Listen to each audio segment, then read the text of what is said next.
How's it going, guys? This is our weekly solo player walkthrough guide for the Nightfall. This week is Sepiks Perfected. We'll go over the modifiers and all that in a minute. We do this every single Tuesday and Wednesday. So if you need these guides, we do them with a Hunter, a Warlock, and a Titan. So if you need any one of those guides, look in the description box below, and if you're new to the channel, subscribe, because why look anywhere else when you can get everything in one pretty decent looking package. We also do Challenge of Elders walkthrough guides with just one character every Tuesday, so that's also in the description box below if you're so inclined to watch that. But let's go ahead and get into the modifiers, and then we'll hit up the guide. Modifiers this week include Epic, heavily shielded and highly aggressive enemies appear in great numbers.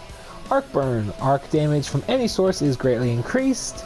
Ironclad, more enemies have shields. Catapult, grenade recharge rate is greatly increased. And Exposure, guardian shields are increased but do not replenish. That one, Exposure, actually forgot was on until I got to the boss fight, so it shouldn't be too big of a deal for you as long as you're kind of staying back. You can use this strike as a longer range strike as long as you have the weapons for it, and I highly suggest you do that. It will help you stay alive a little bit longer. Going Fang of Ute, if you don't have this, Chaos Dogma Adept would also be really great, especially on Sepiks himself, or itself, herself, whatever Sepiks is. So out of that, I would not use Necrochasm. I wouldn't use a pulse rifle. So if you don't have any of those, scout rifle of some kind would work really well.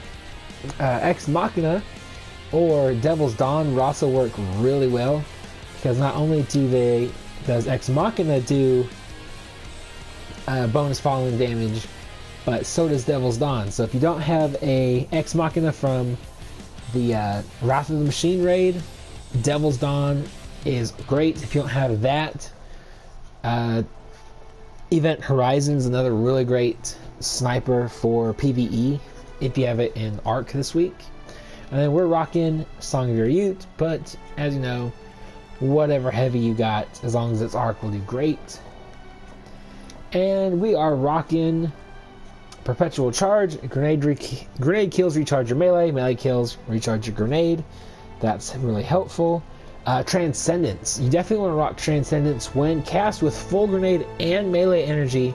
Storm Trance restores your health to full, which it will not do with Exposure, but it will like bump it way up. I think I used it and I got about half health-ish. So it'll give you a pretty decent amount of health back. And then your super will also drain slower, letting you kill more enemies, which will grant you more points. Rising Storm hits with Thunderstrike, charges super ability and melee energy.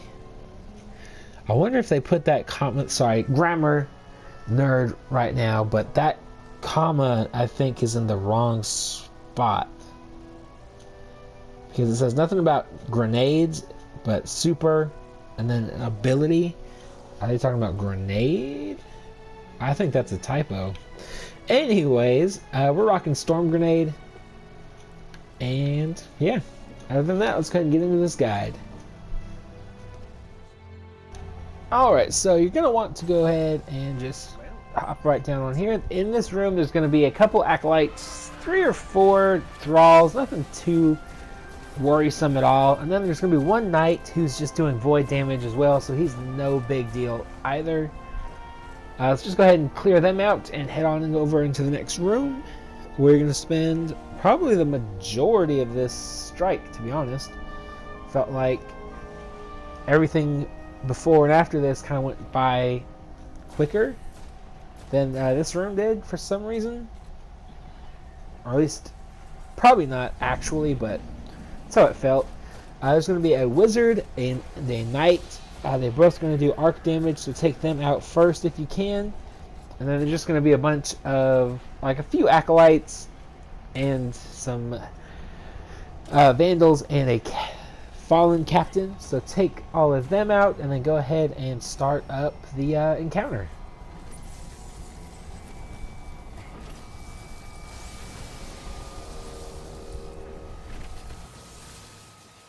The splicers have a laser grid blocking the way. I should be able to disable it. In the meantime, do not touch the lasers and watch my back.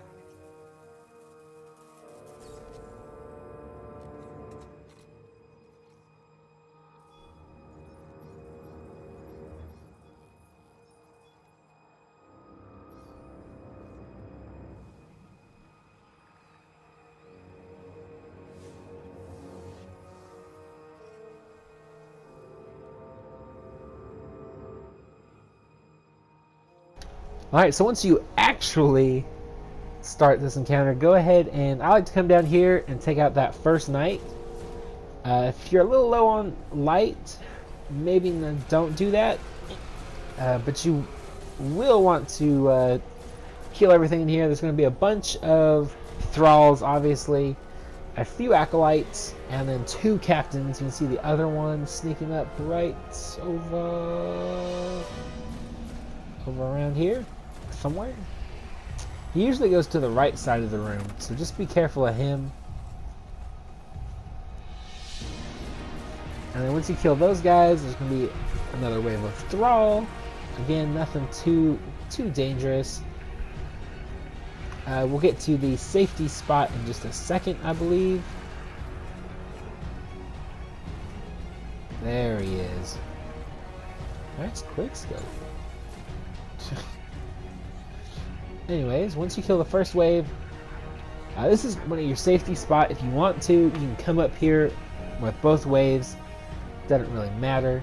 I would definitely suggest coming up here on the second wave because there's going to be 2 knights, 2 wizards, a bunch of acolytes, and some thrall. So you're definitely going to want to stay back because those wizards will melt you really quick. But pretty much just stay back here. Kill everything you can while you can. And then once you kill this off this first wave, there's going to be that same wave of thrall again. So be careful of that. Keep an eye on your radar. Fang of your Ute, it's really good because you do get third eye on it, which is actually really nice, really helpful for that specific purpose. But go ahead and take all these guys out. Once the thrall spawn in, there's also going to be a wave where there's 2 major knights and 1 major wizard. You're going to want to kill all 3 of them. The 2 major knights will just have swords, so you shouldn't have too much trouble with them. So go ahead and take everything out. Stay back here if you like. Unless that happens, you do have to kill this wave of thrall for the majors to come in. So go ahead and do that. And once you do that, we'll go ahead and move on to the next room.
Alright, so usually in this room there's either going to be 1 or 2 knights. One, if you get 2, one's going to have that big boomer gun that you just saw.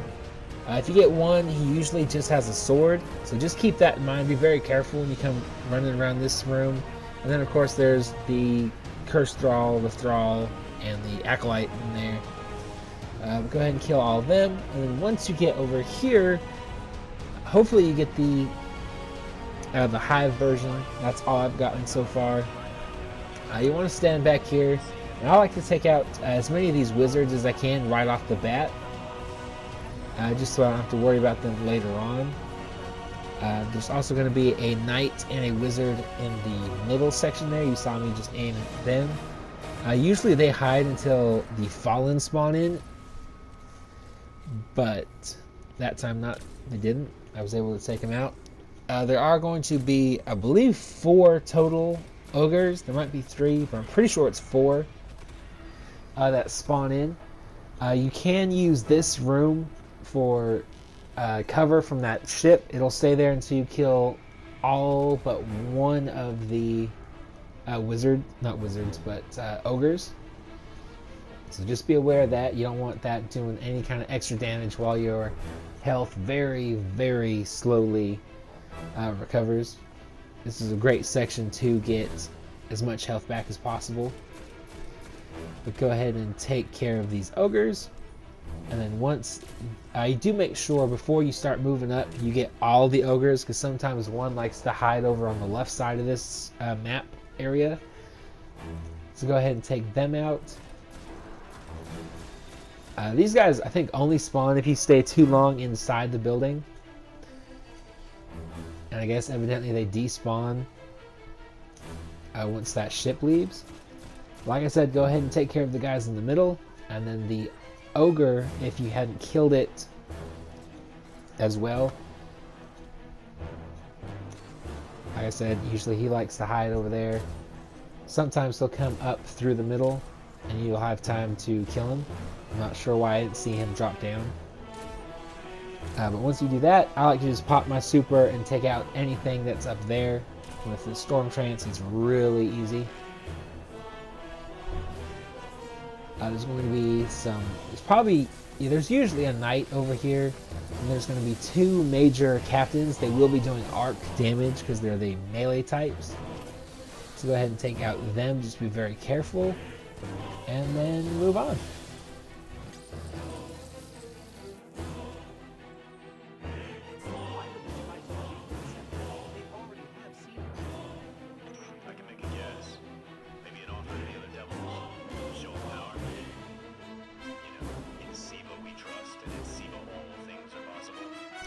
Once you get in here, there's going to be a bunch of dregs and then a couple of vandals.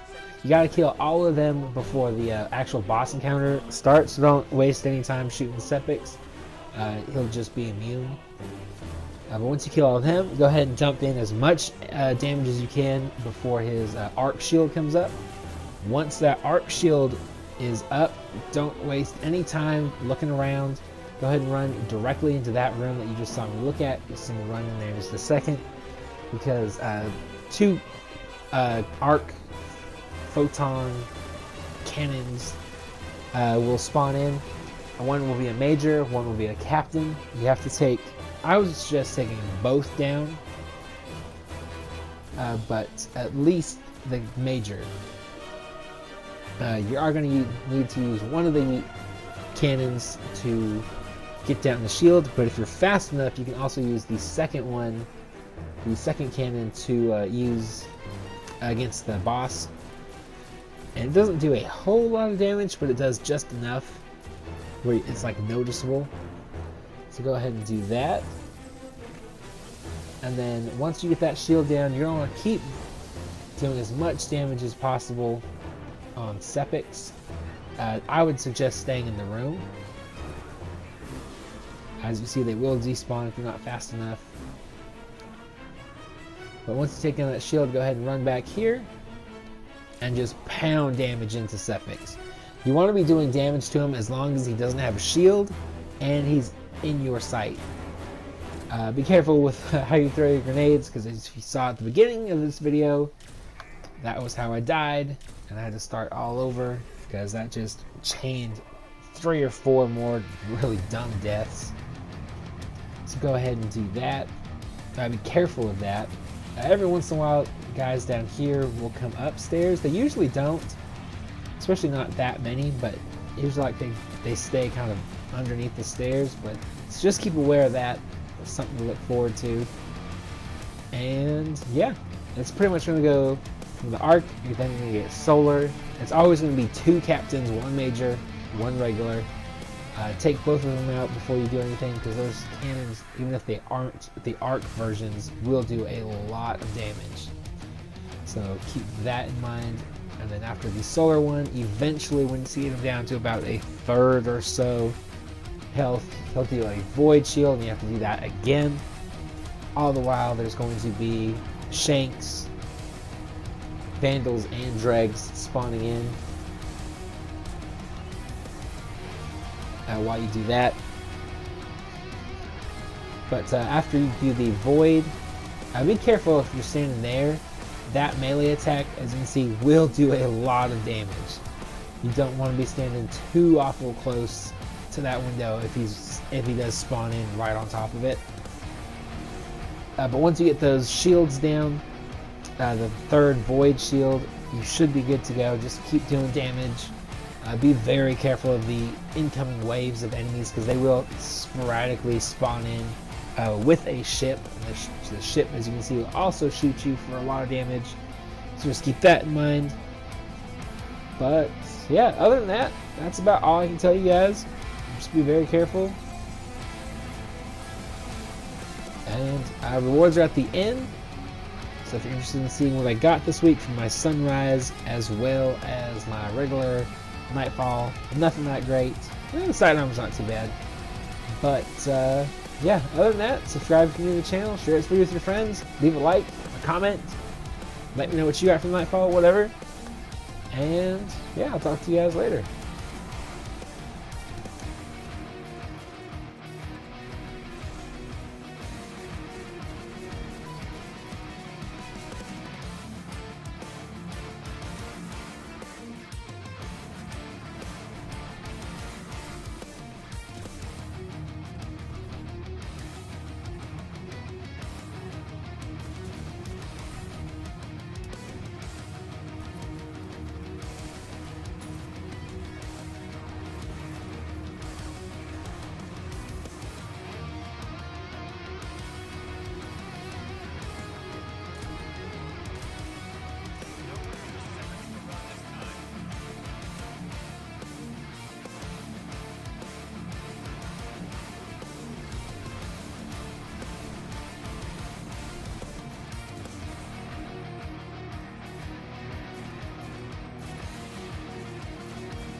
Come back for them when you're ready. Let's get you home.